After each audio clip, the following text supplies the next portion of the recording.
Hey guys, welcome to another Gauging Gadgets Vivoactive 3 or Vivoactive 3 music tutorial video. In this video I'm going to show you how to set up and then use the navigation feature on your Garmin Vivoactive 3. So the first thing we need to do is hit the button on the right side to bring up the activities. Now you want to search through your list here, and if you have Navigate you can go ahead and select that, but if you don't, select the 4 dots at the bottom of the list and then find the activity setting in there and add that to your favorites list. Once you've done that, you can go ahead and select the Navigate activity. So when you're navigating, you'll only be able to navigate to saved locations on your watch. So the first thing I'm going to show you how to do is create a saved location. We do that in the navigation activity right here. So this will be the first thing you see. We'll go to Save Location. Once you do that, the GPS will go ahead and figure out your coordinates and the elevation, and then you can save it by just pressing the Save button right here. Then we select an icon for it. I'll just do a tent.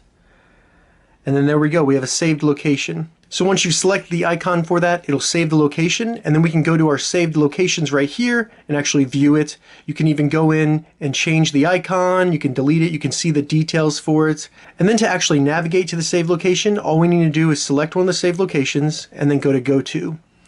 It's going to find the GPS, and then once you're ready to start it, just go ahead and hit the button to begin the activity. And as you can see right here, it's showing me how to navigate to that location. Now, navigation on the Garmin Vivoactive 3 is not very descriptive. It's really just going to be an arrow and then the distance remaining. You can swipe up and down to get different information about your navigation, such as your speed, your distance, all that kind of stuff, and then also your laps and your average speed.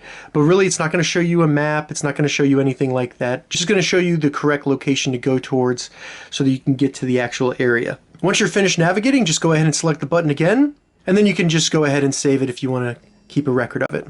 So that's how you set up and use the navigation feature on your Garmin Vivoactive 3 or Vivoactive 3 Music. If you have any questions about this, leave a comment below. I'll get back to you as soon as I can. If you'd like to see more Garmin Vivoactive 3 tutorial videos, check the link in the description. If this video helped you, give it a thumbs up, and please consider subscribing to my channel, Gauging Gadgets, more gadget reviews and tech tutorials. Thank you so much for watching.